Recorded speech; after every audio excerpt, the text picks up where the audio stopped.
بعد أعوذ بالله من الشيطان الرجيم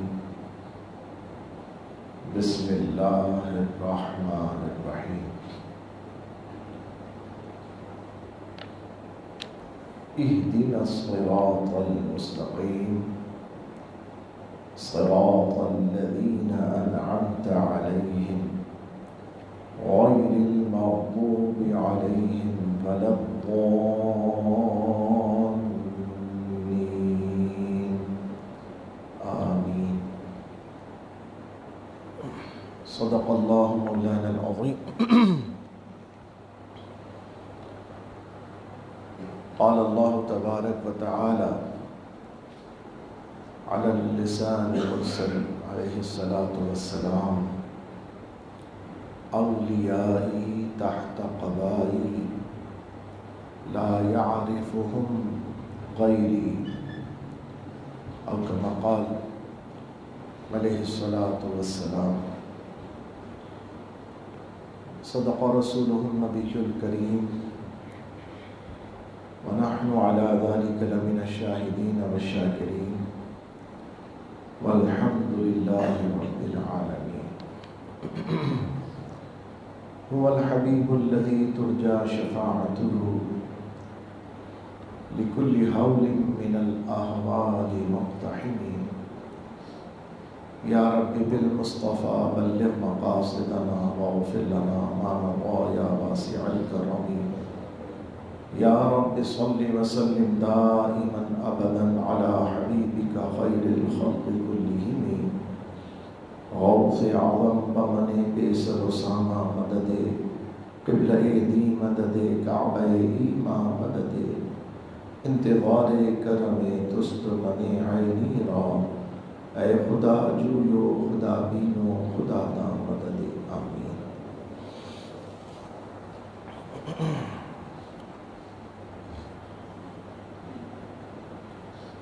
ایک پنکھا ایک بند کر دے بیچ کا.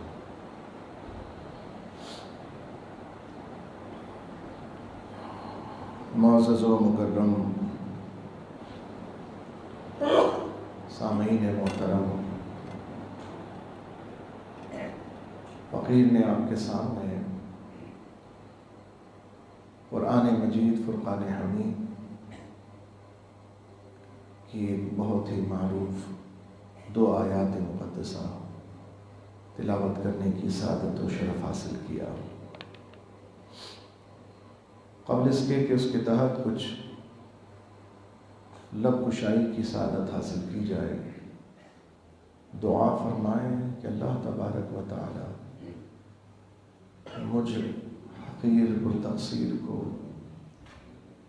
اپنے حبیب علیہ السلام کے صدقے اور طفیل حق بیان کرنے کی توفیق عطا فرمائے، اور ہم سب مسلمانوں کو اللہ تبارک و تعالی حق سن کر اسے قبول کرنے اور اس پر عمل کرنے کی توفیق عطا فرمائے. آمین. بجاہ النبی الامین علیہ افضل الصلاۃ والتسلیم. آغاز گفتگو سے قبل ایک بار عقیدت اور محبت سے بارگاہ سید عالم صلی اللہ علیہ وسلم میں مل کر ہدیہ درود و سلام پیش کر لیجئے. اللہم صلی علی سیدنا مولانا محمد معدن الجود والکرم وآلہ وبارک وسلم صلاۃ و سلاما علیک یا سیدی یا خاتم النبیین. معزز و مکرم سامعین گرامی، الحمدللہ گزشتہ 26 سالوں سے اسی موضوع کو بیان کیا جا رہا ہے، اور مقصود یہی ہے کہ ہم سب کا عقیدہ درست ہو، عقیدے کی پہچان ہو اور عقیدہ برقرار رہے. اسی نیت کے پیش نظر اسی موضوع کو مختلف آیات مقدسہ کی روشنی میں آپ کے سامنے گوش گزار کرنے کی سعادت حاصل کی جاتی رہی۔ آج بھی اسی ضمن میں کچھ باتیں آپ کی خدمت میں پیش کرتا ہوں۔ اتنی عرصے سے اسی موضوع پر گفتگو کرنا تو یقیناً کچھ نہ کچھ نتائج تو نکلتے ہیں، اور نتیجتاً اگر بہت بڑی تعداد اللہ چاہے تو کر سکتی ہے، لیکن اگر نہ بھی ہو تو بھی مجھے یہ یقین ہے اللہ کے فضل و کرم سے اس مسجد فیضیہ میں جو شخص بھی حسن نیت سے آتا ہے، عقیدت سے آتا ہے، انشاءاللہ اس کا ایمان درست بھی ہوگا اور انشاءاللہ ایمان سلامت بھی رہے گا۔ شرط ہے حسن عقیدت، حسن نیت۔ ایک پانی کا قطرہ بھی اگر 26 برس کسی پتھر پہ گرتا رہے تو کیا خیال ہے کچھ اثرات پیدا ہوں گے کہ نہیں ہوں گے؟ ہوں گے نا۔ تو اتنی محنت، اتنا زور، اتنا تبلیغ کا کام کیا جائے اور پھر اس کے اثرات نہ ہوں، یہ تو ناممکن ہے، کیونکہ رب کریم کسی کی محنت کو ضائع نہیں فرماتا۔ وہ تو محنتوں کو برکتوں میں تبدیل فرما دیتا ہے۔ فَمَن يَعْمَلْ مِثْقَالَ ذَرَّةٍ خَيْرًا يَرَهُ وَمَن يَعْمَلْ مِثْقَالَ ذَرَّةٍ شَرًّا يَرَهُ۔ اور البر لا یبلا والذنب لا ينسى کما تدین تدان، یہ رب کا قاعدہ ہے، یہ طریقہ ہے۔ تو عزیزان گرامی، اسی سلسلے کی ایک کڑی آج بھی ہم جوڑتے ہیں، اور جب تک سانس رہے گی یہ کڑیاں جڑتی رہیں گی انشاءاللہ۔ عزیزان محترم، یہ مہینہ 11ویں شریف کا مہینہ کہلاتا ہے، اور اس مہینے میں بالخصوص نسبت حضور سیدنا سرکار غوث الاقواس قطب الاقطاب الشیخ السید میرا محی الدین عبد القادر جیلانی غوث اعظم محبوب سبحانی قندیل نورانی شہباز لامکانی رضی اللہ تبارک و تعالی عنہ سے ہے۔ اور اب موجودہ دور میں اسے انہی کے ایک سچے نائب، سچے غلام، اور اس دور کے امام عشق و محبت، علامت غیرت و حمیت، اور امیر راہ عزیمت، امیر المجاہدین، فنا فی خاتم النبیین، شیخ الحدیث والتفسیر حضرت علامہ مولانا حافظ خادم حسین رضوی رحمۃ اللہ تعالی علیہ سے بھی ہو گئی ہے۔ اسی ماہ مبارک کی 4 تاریخ وہ تاریخ ہے جس دن گزشتہ برس آفتاب ہدایت سے روشنی لینے والا یہ چمکتا ہوا ستارہ اپنی ضیاء پاشیوں سے پورے عالم کو منور کرتے، اپنی خوشبو سے پورے عالم کو مہکاتے ہوئے ہمیں ہدایت کا رستہ بالکل واضح کھول کر دکھاتے ہوئے اور ہدایت کے رستے پر چلاتے ہوئے اپنے رب کے حضور حاضر ہو گیا۔ اللہ تعالیٰ کروڑہ رحمتیں ان کے مرقد انور پر نازل فرمائے۔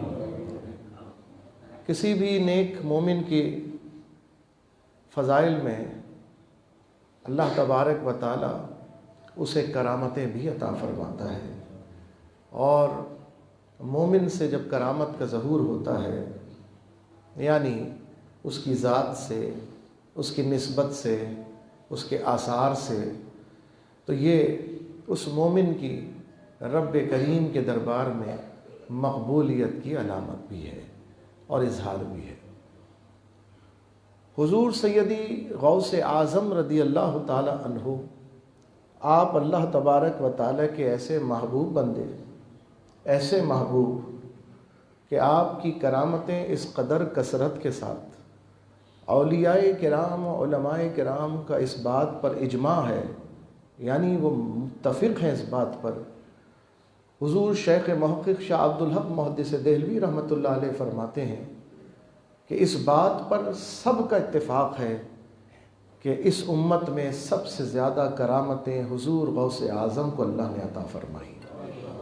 ولایت کے اعتبار سے اللہ نے اپنے محبوب کی امت کے ولیوں میں سب سے زیادہ صاحب کرامت حضور سرکار غوث اعظم رضی اللہ تعالی عنہ کو بنایا۔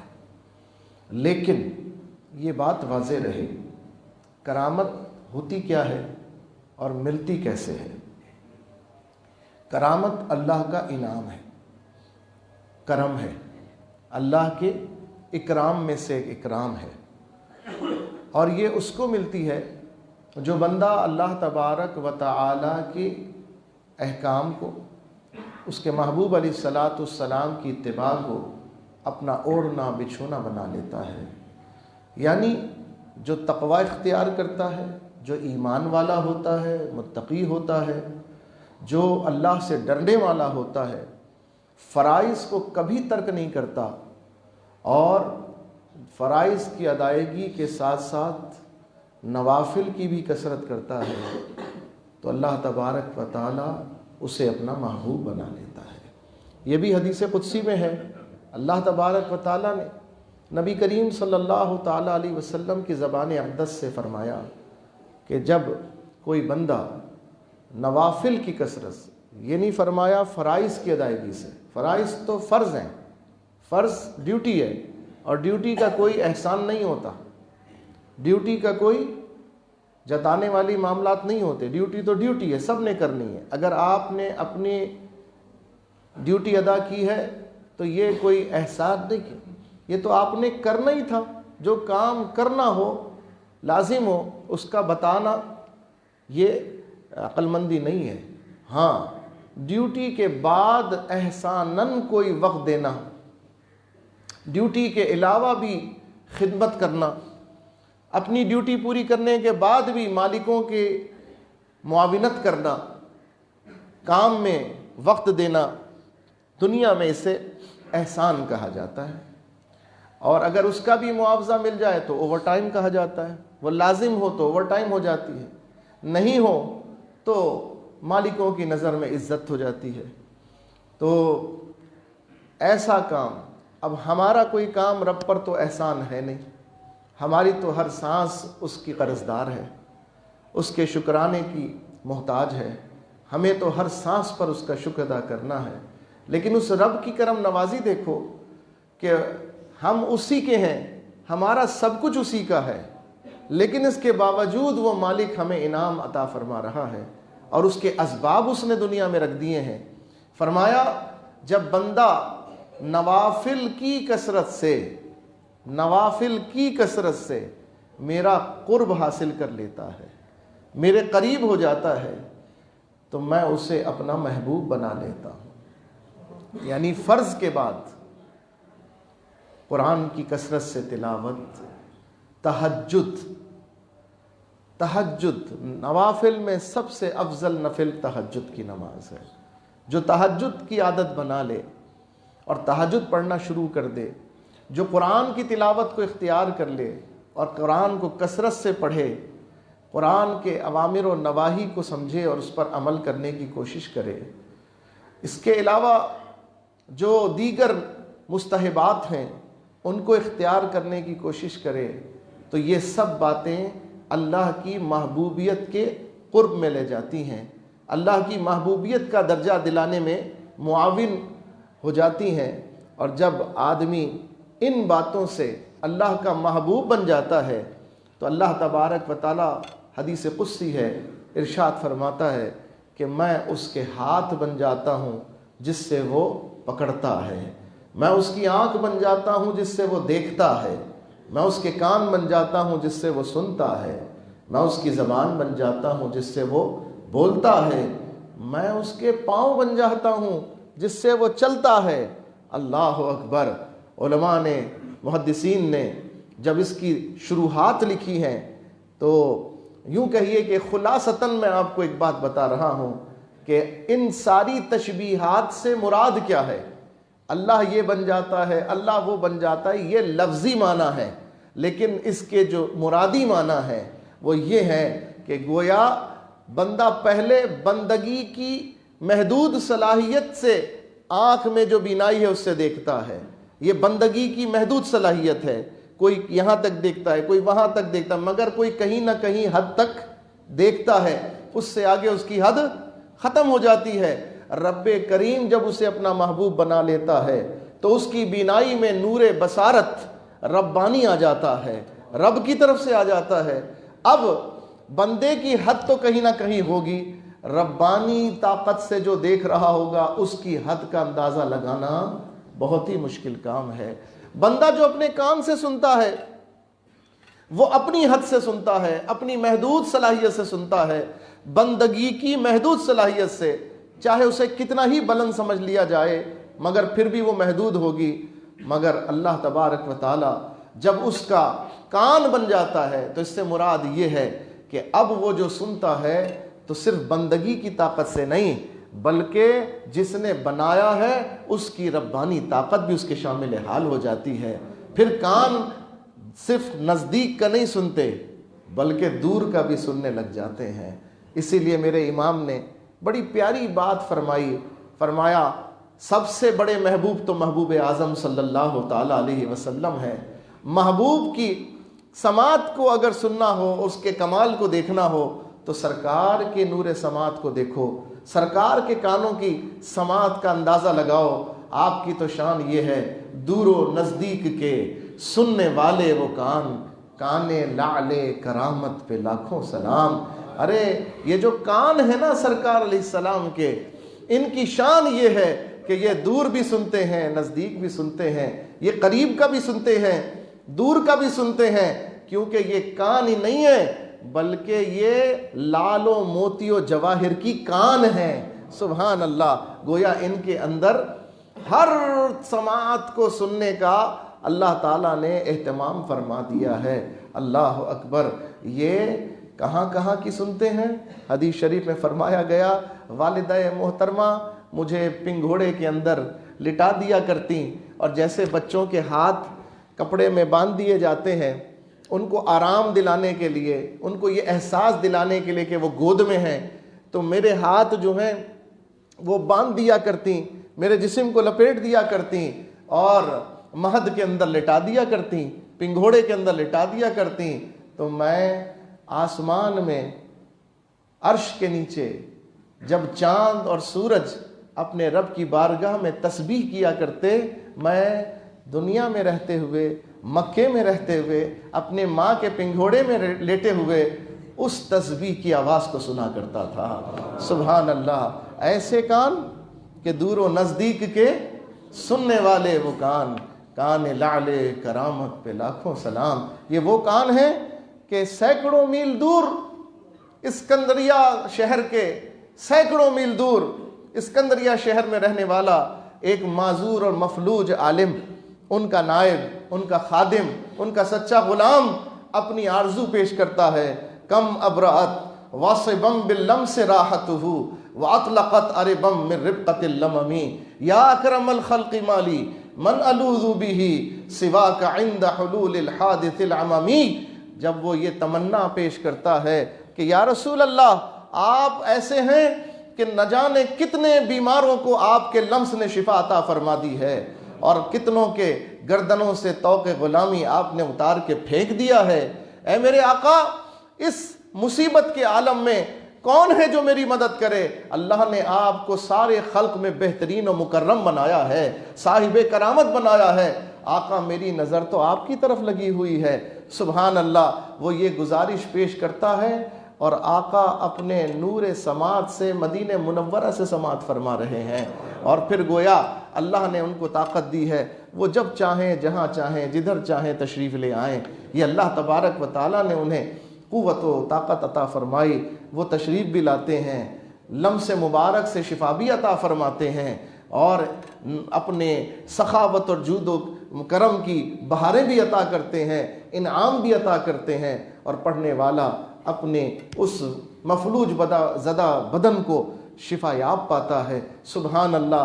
یہ اگر 800 سال پہلے اسکندریہ کے رہنے والے غلام پر کرم کر سکتے ہیں تو کیا 1400 سال کے بعد آنے والے ماڈل کالونی فیضیہ مسجد کے کسی مفلوج، کسی پریشان، جو بھی پریشان حال ہو، کیا اس غلام کی داد رسی نہیں فرما سکتے؟ ان کے لیے بعد و قرب کوئی حیثیت نہیں رکھتا، ان کے لیے صدیوں کا فاصلہ کوئی حیثیت نہیں رکھتا، کیونکہ وَلَلْآخِرَةُ خَيْرٌ لَكَ مِنَ الْأُولَىٰ، ان کی تو ہر ساعت جو آ رہی ہے وہ گزری ہوئی ساعت سے بڑھ کر آ رہی ہے۔ 1400 سال پہلے ان کی عظمتوں کی جو رفتوں کا کمال تھا، آج 1400 سال میں اس میں کئی گنا اضافہ ہو چکا ہے، اور قیامت تک اضافہ ہوتا ہی رہے گا۔ تو جو نور سماعت ان کا 1400 سال پہلے تھا، وہ نور سماعت آج بڑھ کر کئی گنا ہو چکا ہے۔ سبحان اللہ۔ میں ابھی کل ایک واقعہ پڑھ رہا تھا کہ ایک ترک حضور علیہ الصلوۃ والسلام کے روضہ اقدس کے باہر کھڑا ہو کے اپنے ترکوں کے گروپ میں ایک کہانی سنا رہا ہے۔ اس نے کہا میرے سامنے کی بات ہے کہ ایک البانوی نوجوان حرم مقدس سے باہر نکلا، جیسے ہی تو پولیس والے انتظار میں کھڑے تھے، انہوں نے اسے دبوچ لیا، پکڑ لیا اور اسے گرفتار کر لیا، اس کے ہاتھ باندھ دیے، شکنجہ مضبوط کر لیا۔ وہ چلاتا رہا، وہ کہنے لگا میں چور نہیں ہوں، میں نے کوئی غلطی نہیں کی، مجھے تم چھوڑ دو، مجھے کیا تمہیں مجھ سے لینا دینا۔ میں نے، ترک کہتے ہیں جو سنا رہے واقعہ، کہتے ہیں میں نے ان سے کہا کہ بھائی اس کے ساتھ کیا مسئلہ ہے؟ انہوں نے کہا تم جاؤ، تمہارا مسئلہ نہیں ہے، یہ ہمارا مسئلہ ہے۔ انہوں نے پھر کہا مجھے بتاؤ تو صحیح مسئلہ کیا ہے؟ انہوں نے کہا یہ 6 سال اس کو ہو گئے ہیں، اس کا جو ویزا ہے ایکسپائر ہو چکا ہے، اور یہ غیر قانونی طور پر یہاں رہ رہا ہے، تو اس کا جو جرم ہے وہ یہ ہے۔ اور وہ کہتا رہا کہ جناب میں نے کوئی چوری نہیں کی ہے، میں نے کوئی خامی نہیں، میں نے اپنے آقا علیہ الصلوۃ والسلام سے عرض کی تھی آقا ایک دفعہ اگر اپنے جوار میں پہنچا دیں تو میں کبھی آپ کا پڑوس نہ چھوڑوں گا، میں کبھی آپ کے پاس سے نہ جاؤں گا۔ قانون تو شاید کہتا ہو کہ یہ غلط ہو، لیکن محبت تو نہیں کہتی نا کہ یہ بات غلط ہے، نہ عشق یہ کہتا ہے کہ یہ بات غلط ہے۔ اللہ اکبر۔ وہ یہ بات کہتا رہا اور وہ اسے گھسیٹنے کی کوشش کرتے رہے۔ اچانک اس نے کہا اچھا ایک بات مجھے صاحب مزار سے کہنے دو، ایک بات مجھے صاحب مزار سے، یہ روضہ اطہر کی طرف اشارہ کیا، کہا مجھے ان سے کہنے دو۔ اور اس کے بعد اس نے کہا یا رسول اللہ صلی اللہ علیہ وسلم آپ ملاحظہ فرمائیے، میں نے آپ سے اتفاق کیا تھا، میں نے آپ سے عرض کی تھی حضور ایک دفعہ آ جاؤں گا تو آپ کا پڑوس نہیں چھوڑوں گا۔ آقا آپ مداخلت کیوں نہیں فرما رہے میرے معاملے کے اندر؟ حضور آپ توجہ کیوں نہیں فرما رہے میرے معاملے کے اندر؟ اس نے یہ 2 جملے کہے اور اس کے بعد اس کی آنکھ بند ہو گئی، آنکھ بند ہوئی، وہ ڈھیلا ہوا، انہوں نے اس کو لٹا دیا، گویا کہ بے ہوش ہو گیا۔ میں نے کہا پانی لاؤ، اس کے منہ کے اوپر ڈالو، پانی لے کر آئے، منہ پر ڈالا، کچھ بھی نہ ہوا۔ نبض چیک کی تو پتا چلا کہ نبض چل ہی نہیں رہی ہے، نبض رک چکی ہے۔ اللہ اکبر۔ ایمبولینس بلائی گئی، وہ کہتے ہیں میرے سامنے ایمبولینس آئی، اور جب ایمبولینس سے ڈاکٹر آیا اس نے کہا اس کے وصال کو 15 منٹ ہو چکے ہیں۔ جتنی دیر میں ایمبولینس آئی کہا یہ تو انتقال کر گیا، اور اس کے وصال کو 15 منٹ ہو گئے۔ وہ کہہ رہا تھا نا آقا مداخلت کیوں نہیں فرما رہے آپ میرے معاملے میں، کیوں نہیں یہ لفظ مداخلت کل میں نے جب سے پڑھا ہے نا میرے دل پہ لرزہ طاری ہے۔ یہ مداخلت، اللہ اکبر، لوگ مداخلت کرتے ہیں نا، اس کائنات میں سب سے بڑی مداخلت کا حق سرکار کو حاصل ہے، میرے آقا کو ہر معاملے میں مداخلت کا حق حاصل ہے۔ اور دیکھو اس نے کہا تھا یا رسول اللہ آپ کیوں نہیں مداخلت فرما رہے؟ سرکار نے اپنے قرب میں بلا لیا، اس کو ان وحشیوں کے ہاتھوں سے چھوڑوا دیا اور اپنے قرب کے اندر بلا لیا۔ بات سچی ہو، دل سے آہ نکلے تو آج بھی سرکار توجہ فرماتے ہیں۔ اگر کسی پر توجہ نہیں ہو رہی تو وہ یہ دیکھے کہ اس کا اخلاص کتنا ہے، وہ یہ دیکھے کہ اس کے مال پیٹ میں جو ہے وہ حرام ہے کہ حلال ہے، وہ یہ دیکھے کہ اس نے پکارا ہے تو کیا آداب پکارنے کے پورے کیے ہیں کہ نہیں کیے۔ آپ پکارو درست انداز سے، حلال کا لقمہ آپ کے پیٹ میں ہو، آپ کی نیت سچی ہو، لا الہ الا اللہ محمد الرسول اللہ صلی اللہ علیہ وسلم سرکار آج بھی کرم فرما کے دکھائیں گے، تمہاری تسلی کر کے دکھائیں گے انشاءاللہ۔ اور ہم نے ابھی جی ٹی روڈ پہ سرکار کا یہ جلوہ دیکھا ہے، نہیں دیکھا سب نے؟ آگے کھڑے تھے، وارننگ کے بینر لگا دیے، ایک قدم آگے بڑھو گے تو گولی چلا دیں گے، یوں کرو گے تو یہ کر دیں گے، خندقیں کھود دیں، پل توڑ دیے، کنٹینر کے کنٹینر لگا دیے۔ لیکن ان جوانوں کا جذبہ، وہ کہتے تھے چناب تو یہ رہا سامنے، چناب تو یہ رہا سامنے، جہلم وہ رہا سامنے، حکم دے تو فرات کے اندر بھی گھوڑے دوڑا دیے جائیں، حکم دے تو دجلہ میں بھی آدمی چلا جائے۔ اللہ اکبر، یہ جذبہ آج بھی جذبہ سچا ہو۔ اور دیکھو جن کا جذبہ ایسا تھا، انہیں پتا تھا آگے رینجرز گنے لے کے کھڑی ہے، انہیں پتا تھا کہ اس نے کراس بارڈر ایک لائن لگا دی ہے، انہیں پتا تھا کہ بینر لگے ہوئے یہاں سے آگے گئے تو گولی کھولنے کا آرڈر ہے۔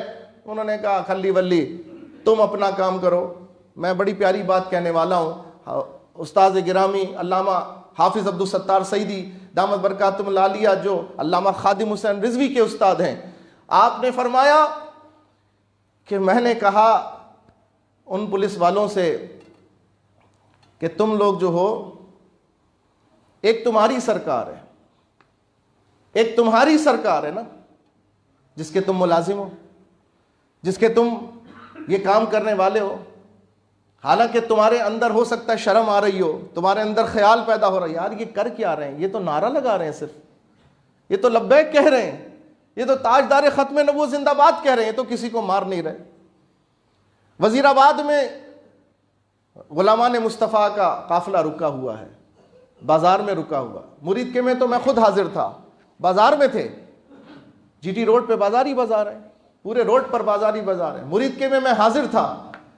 شہر کو پولیس نے بند کیا ہوا ہے اور جس بازار میں قافلہ رکا ہوا ہے پورا بازار کھلا ہوا ہے، بازار والوں کی چاندی ہوئی ہے۔ کوئی آتا ہے کہتا ہے یار کتنا مال تمہارے پاس، کہا بھائی 3000 کا، کہا سب لنگر کر دو۔ کوئی آتا ہے کتنا مال ہے تمہارے پاس، کسی کھانے والے کے کام میں کوئی کمی نہیں ہوئی، کسی کے کام میں کوئی رکاوٹ نہیں ہوئی، جہاں قافلہ رکا ہے وہاں کاروبار چل رہا ہے۔ اور پورا شہر پولیس نے، رینجرز نے کرفیو لگا کے بند کیا ہوا ہے، ان کو تکلیف میں ڈالا ہوا ہے۔ بند قافلہ جی ٹی روڈ پر ہے، فیض آباد کے ناکے لگے ہوئے ہیں، پنڈی والے رو رہے ہیں، اسلام آباد والے رو رہے ہیں، بھائی قافلہ وہاں ہے، تم نے عذاب یہاں دیا ہوا ہے۔ تو روڈ بند تحریک والے نہیں کرتے، روڈ بند کون کرتا ہے؟ یہ حکومت والے کرتے ہیں، یہ پولیس والے کرتے ہیں۔ اور پھر برائیاں کس کے لیے؟ تاکہ لوگ بددعا کس کو دیں؟ غلامان مصطفیٰ کو، تاکہ تحریک کو بدنام کریں، تاکہ اس شاقان مصطفیٰ کو برا بھلا بولیں، ان کی وجہ سے یہ ہوا، ان کی۔ ارے بھائی وہ تو خالی ہاتھیں نہتے ہیں۔ تم نے 126 دن لڑکیاں نچوائیں سپریم کورٹ کے سامنے، 126 دن تم نے سپریم کورٹ کی دیواروں پہ اپنی شلواریں لٹکائیں، پارلیمنٹ کی دیواروں پہ شلواریں لٹکائیں، تم نے ٹیلی ویژن اسٹیشن کے اوپر حملہ کیا، تم نے پارلیمنٹ کے اوپر حملہ کیا، تم نے سپریم کورٹ پر حملہ کیا۔ تمہارا کرنا کچھ نہیں، ہم آہ بھی کرتے ہیں تو ہو جاتے ہیں بدنام، وہ قتل بھی کرتے ہیں تو چرچا نہیں ہوتا۔ یہ عجیب نظام زندگی چل رہا ہے، یہ عجیب معاملہ چل رہا ہے عزیزان محترم۔ لیکن اس کے باوجود، سارے ظلم و ستم کے باوجود، آپ دیکھو آج الحمدللہ تحریک کہاں کھڑی ہوئی ہے، آج کہاں کھڑی ہے؟ الحمدللہ حافظ سعد حسین رضوی آج الحمدللہ اپنی آب و تاب کے ساتھ مسجد رحمت للعالمین میں جلوہ گر ہے۔ الحمدللہ یہ حق کی فتح ہے کہ نہیں؟ یہ سچ کی فتح ہے کہ نہیں؟ یہ نہتے غلاموں کو اللہ نے عزت دی کہ نہیں؟ یہ کس کی وجہ سے کرم ہوا؟ یہ محبوب کی وجہ سے کرم ہوا، یہ سرکار کی وجہ سے کرم ہوا ہے۔ خلق تو جرم کرے اور خدا فضل کرے، حق تو یہ ہے کہ یہ خاطر ہے تمہاری ساری۔ سرکار یہ آپ کی وجہ سے ہوا، کیونکہ اس دور میں آپ کی عزت و ناموس کا پرچم تھامنے کے لیے ہم نظر دوڑاتے ہیں تو نہ فضل الرحمان نظر آتا ہے، نہ سراج الحق نظر آتا ہے، نہ کوئی اور پیر نظر آتا ہے۔ اگر نظر آتا ہے تو رحمت للعالمین مسجد کا ویل چیئر پہ بیٹھا بوڑھا بابا نظر آتا ہے، وہ غریب نظر آتا ہے۔ تو پھر بتاؤ، دنیا کی طاقتیں ان پیروں کے ساتھ ہوں گی، دنیا کی طاقتیں ان مولویوں کے ساتھ ہوں گی، ان کے ساتھ ہوں گی، ان کے نخرے اٹھا رہی ہوں گی، ان کو برداشت کر رہی ہوں گی۔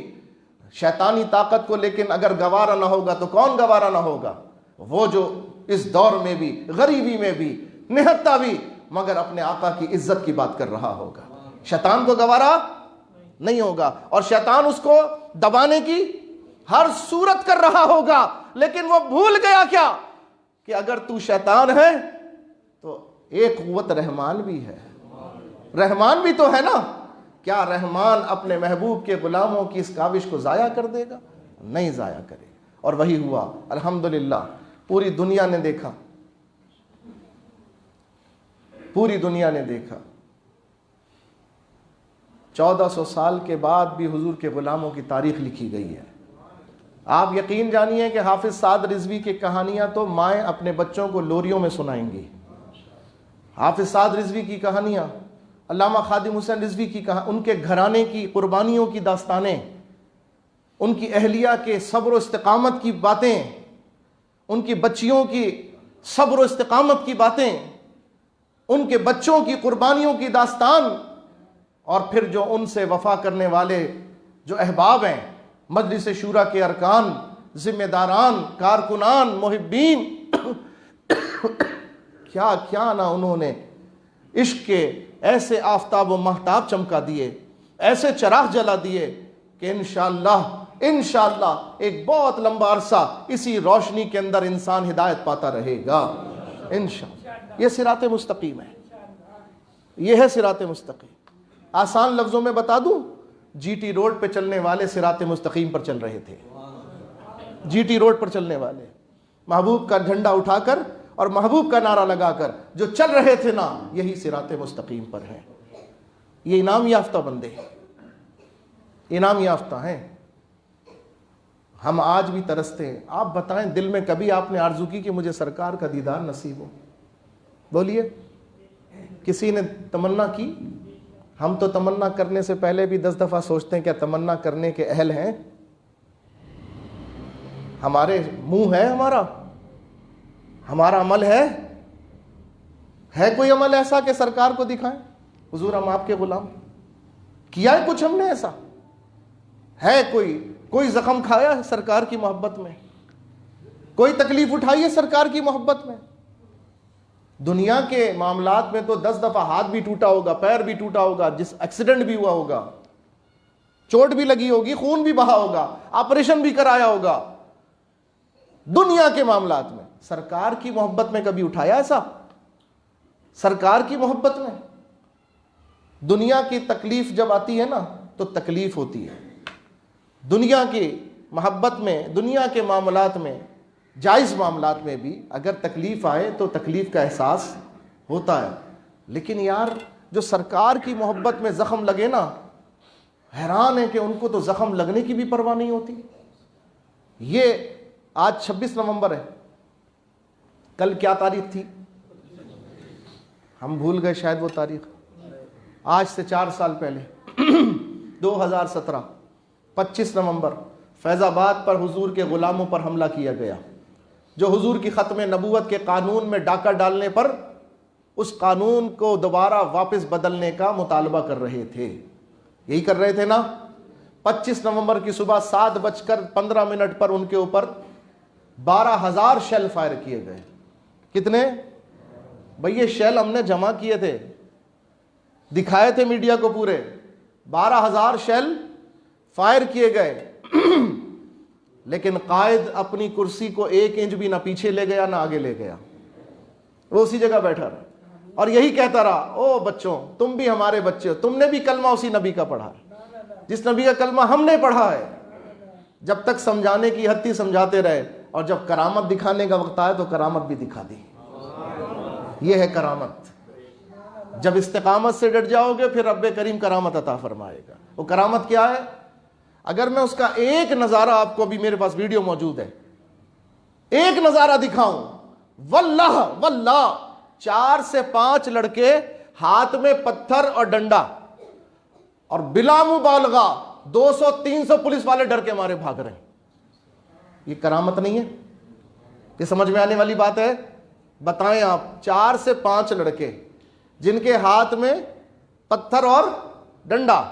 بھئی بچاؤ کے لیے کچھ تو آدمی کرے گا نا, کچھ تو رکھے گا.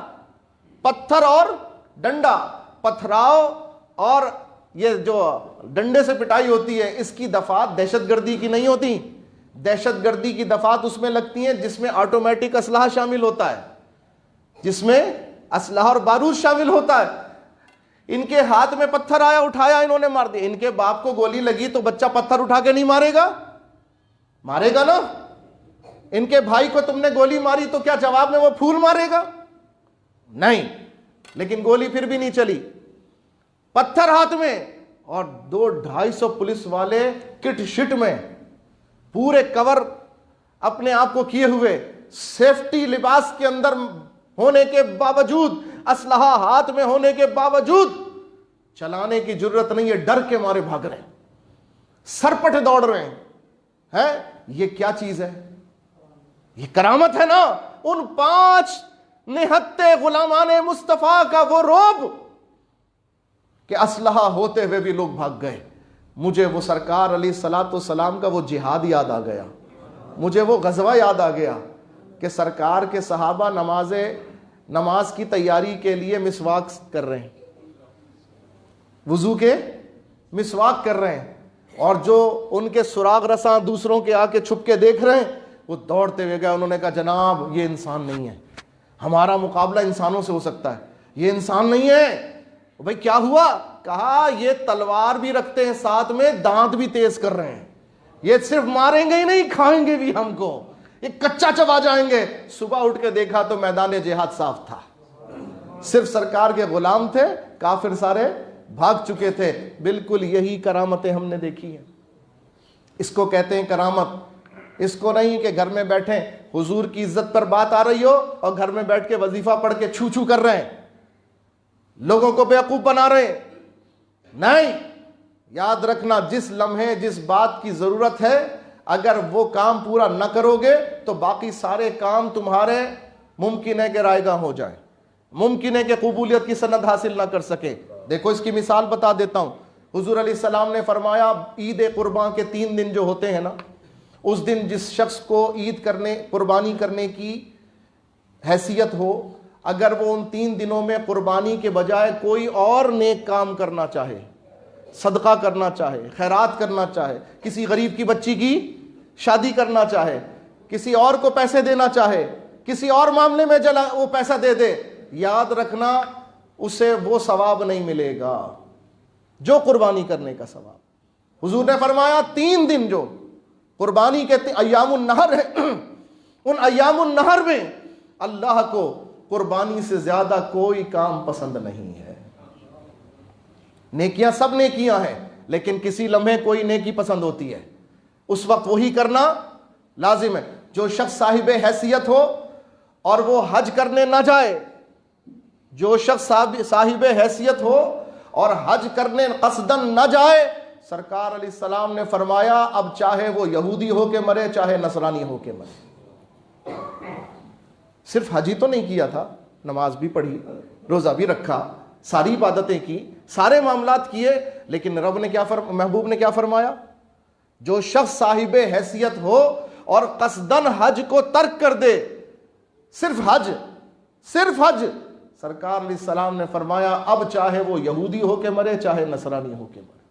گویا جو کام جس لمحے محبوب ہوتا ہے, اگر کوئی شخص سوچے کہ نہیں میں یہ کر لوں, اور وہ اس کا کرنے کی حیثیت رکھتا ہو اور پھر نہ کرے, تو سمجھ لو کہ نتیجہ کیا نکلے گا. یہ ہمیں کیا بتا رہا ہے دین, یہ ہمیں کیا سکھا رہا ہے دین. تو جب نمازیں اچھی, روزہ اچھا, مدارس دینی اچھے, درس و تعلیم اچھی, ہر نیک کام اچھا, قرآن کی تلاوت اچھی, نوافل اچھے, وظائف اچھے, یہ سب اپنے اپنے وقتوں پر اچھے, لیکن بات جب تقدیم کیا جائے, سرکار کی عزت و ناموس کی آئے, ختم نبوت پہ پہرے داری کی آئے, اب وظیفہ کرنے سے کام نہیں چلے گا, اب نوافل پڑھنے سے کام نہیں چلے گا, بلکہ اب اس کے لیے وہی طریقہ اختیار کرنا پڑے گا جس سے کام بننے کی امید قوی ہے, جس سے کام ہونے کی امید قوی ہے. لوگ کہتے ہیں جناب آپ کیوں نکلے, آپ یوں کر لیتے, پریس کانفرنس کر لیتے, آپ محراب و منبر سے کہہ دیتے. اگر محراب و منبر سے کہنے سے, اگر پریس کانفرنس ہی کر لینے سے کام ہو جاتا تو 74 سالوں کے اندر دین آ جاتا. 74 سالوں سے اس ملک میں دین آ جاتا. میں ابھی جمعہ آنے سے پہلے مجھے خبر آئی, اب تحقیق کی ضرورت ہے, ہم اس طرح نہیں خبر جو ہے اس کے اوپر فوراً ایکشن لیں, نہیں, تحقیق کرنے, مگر بتا رہا ہوں. ٹنڈو محمد خان کے ایک گاؤں سے ایک شخص ہے, مسجد کا خادم ہے, کہتا ہے کہ جناب ہمارے پاس کل ایس ایچ او صاحب آئے, Tando Muhammad Khan city S H O آئے, اور آ کر کہنے لگے, اسسٹنٹ کمشنر مختار کار وہ بھی آئے, کہا جناب فجر کی اذان آپ مائک پر نہیں دیں گے. کیوں نہیں دیں گے؟ چاروں اذانیں دے دیں مائک پر, فجر اذان آپ مائک پر نہیں دیں گے, کل کی بات ہے. کیوں بھائی کیوں نہیں دیں گے؟ وہ جناب جج صاحب کا گھر نزدیک ہے, ان کی نیند میں خلل پڑتا ہے, یہ ان کی نیند میں خلل. دیکھو میں جذبات میں نہیں ابھار رہا, بتا رہا ہوں خبریں کیسی آ رہی ہیں اس ملک میں. ہو سکتا ہے یہ بات غلط ہو سکتا ہے یہ بات غلط ہو, ابھی تحقیق کرنی ہے, میں نے لگایا ہوا ہے معاملات میں, لیکن میں بتا رہا ہوں یہ ملک ہے اور ہمیں کیسی کیسی باتیں سننے کو ملتی ہیں. بھائی اس ملک کی خرابیوں کو دیکھتے ہوئے توقع ہے نا یہ بات صحیح بھی ہو سکتی ہے نا, توقع ہے نا. تو اب بتاؤ اگر یہ صحیح ہوئی, ہم کس ملک میں رہ رہے ہیں؟ ہندوؤں کے ملک میں رہ رہے ہیں, بھارت میں رہ رہے ہیں, کہاں رہ رہے ہیں؟ برما میں رہ رہے ہیں, فلسطین میں رہ رہے ہیں. جناب ہم اسلامی جمہوریہ پاکستان میں رہ رہے, جس کا آئین ہر مسلمان شہری کو اپنے حقوق ادا کرنے کی اجازت دیتا ہے, بلکہ یہ کہتا ہے سپریم لا قرآن و سنت ہے. اس ملک کا سپریم لا قرآن و سنت ہے. اسلام کے شعار کے خلاف کوئی بھی قانون نہیں بن سکتا. بتاؤ کیا وہاں کسی جج کی نیند کی خرابی کے بہانے مساجد پہ تالے لگائے جا سکتے ہیں؟ مسجد کے اذان کے اوپر پابندی لگائی جا سکتی ہے؟ اسپیکر بند کیا جا سکتا ہے؟ ہرگز نہیں. لیکن یاد رکھو شیطان اپنی چالیں چلتا چلا جا رہا ہے. کہیں ایک مقام پہ ٹھوکر کھاتا ہے تو دوسری جگہ پہ حملہ کرتا ہے, وہاں پہ ناکام ہوتا ہے تو تیسری جگہ پر آتا ہے. یہ چالیں رکیں گی نہیں. آپ کہیں گے چلو اب تحریک لبیک کو کامیابی مل گئی, اب سکون میں آ گئے, اب یوں کریں گے. نہیں جناب, یہ شیطان نے آج جو ہزیمت اٹھائی ہے, کل وہ اس سے بڑھ کر منصوبے بنائے گا, کل وہ اس سے بڑھ کر چالیں لے کر آئے گا. تو ہم نے چین سے نہیں بیٹھنا. مومن کے لیے دنیا چین ہے ہی نہیں. ہمارے بزرگ حضور تاجدار اہل سنت مرد مومن مرد حق علامہ سید شاہ تراب الحق قادری رحمۃ اللہ علیہ, آپ سے کسی نے کہا حضور کچھ دیر آرام کر لیا کیجئے, اتنا کام کرتے ہیں, کچھ سکون سے آرام کر لیں, سکون کر لیں, حاصل کر لیں. آپ نے فرمایا مولانا مومن کو دنیا میں سکون نہیں, ہمیں تو قبر میں ہی آرام ملے گا انشاءاللہ. مومن کا آرام قبر میں ہے. ان کی محبت میں چین سے قبر میں جائیں گے تو انشاءاللہ آرام ہی آرام ہوگا. فرشتے بھی کہیں گے نم کنومت العروس, ایسے سو جا جیسے پہلی رات کا دلہا سوتا ہے. عزیزان محترم, یہ کرامت, یہ شان بزرگوں کو اللہ تبارک و تعالی نے جو عطا فرمائی, یہ کرامت استقامت پر ملتی ہے. کرامت استقامت پر ملتی ہے. آپ شریعت پر جتنا استقامت دکھائیں گے اللہ تعالیٰ اتنا ہی آپ کو کرامت سے مشرف فرمائے گا. اللہ تبارک و تعالیٰ جن اکابرین کا تذکرہ ہوا, اللہ تعالیٰ ان کے درجات کو بلند فرمائے اور ہمیں ان کے رستے پر چلنے کی توفیق عطا فرمائے. وما علینا الا البلاغ المبین. تاجدار ختم نبوت زندہ زندہ زندہ, جھوم کے تاجدار ختم نبوت زندہ زندہ زندہ. من سب نبیا من سب نبیا من سب نبیا فاقتلوه. لبیک لبیک لبیک یا رسول اللہ, لبیک لبیک یا رسول اللہ, لبیک لبیک لبیک یا رسول اللہ صلی اللہ علیہ وسلم. رہے گا یوں ہی ان کا چرچا رہے گا, پڑے خاک ہو جائیں جل جانے والے.